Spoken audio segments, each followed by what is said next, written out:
Welcome back for another movie review. So today I'm going to share with you guys one of my most favorite movies of all time. So we are going to be exploring Darren Aronofsky's The Whale, but this time with a twist. So we're going to examine it in the lens of queer theory. So before that, let me share with you what queer theory is all about. So queer theory is a field study that examines the nature of sexuality and gender-based normativity and how society defines and policies the concept of heterosexuality, homosexuality, and gender and sexual identities. So queer theory emerged in the 1990s out of the fields of lesbian, gay, and gender studies. So there are many interpretations, applications, and uses of queer theory. But broadly, it can be taken as a study of gender practices, identities, and sexualities that exist outside cisgender and heterosexual norms. So queer theorists and thinkers are critical of essentialist views on sexuality and gender and view this concept as constructed social and cultural phenomena. So as a branch of gender and sexuality studies, queer theory aims to deconstruct what is acceptable or normal. Queer theory opens new avenues of thought to define concepts considered central to identity and identity politics. Going back to the movie we are going to review today, let me share with you the gist of the life of the protagonist named Charlie, which is a reclusive English teacher living with obesity, is at the heart of the whale. So his estrangement from society, his family, and even his own body reflects how queerness often intersects with marginalization. His queerness explicit. Charlie is a gay man whose relationship with his late partner Alan was met with societal and familial rejection. So this rejection became the central trauma, shaping Charlie's physical and emotional isolation. Queer theory asks us to interrogate how societal norms marginalize those who don't conform. Charlie's choice to keep his camera off while teaching symbolizes the invisibility imposed on bodies that don't align societal ideas. His obesity became a site of stigma, echoing how queer bodies often face scrutiny and policing in heteronormative frameworks.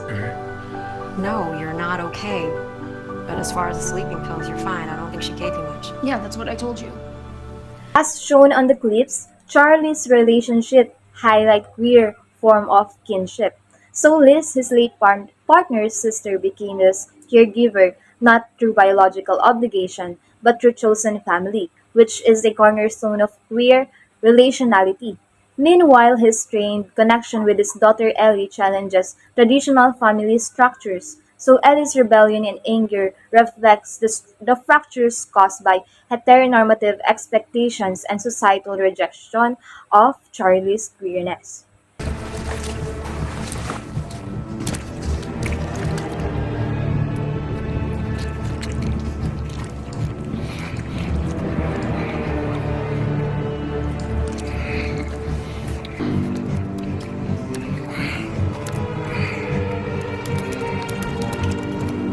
Another one, Charlie's compulsive eating can be read through queer theory as an act of resistance and self-punishment.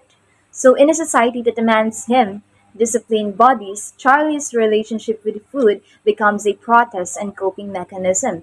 It's also tied to Griff Allen's death, brought on by religious condemnation, mirrors how institutionalized homophobia leads to profound loss and self-destruction in queer lives. Literature and language provide Charlie with a space for self-expression, a recurring theme in queer narratives. His obsession with honesty and finding beauty in imperfection resonates with the queer idea of bracing the other, so which is the part of us that don't fit the societal molds. So the essay about Moby Dick he clings to represents his struggle to find meaning and connection in a world that has alienated him. And he's sharing a bed with a man named Queequeg.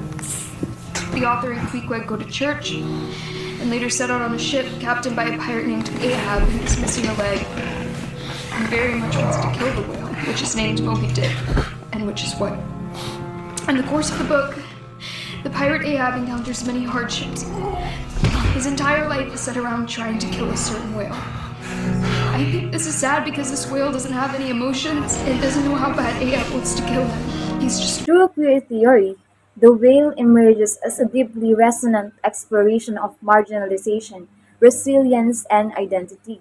It's not just a story about grief and redemption, it's a story about the way society defines who belongs and who doesn't, and the quiet, radical power of living authentically despite those definitions. Thank you for joining me, and I hope you learned something new today. Till next time.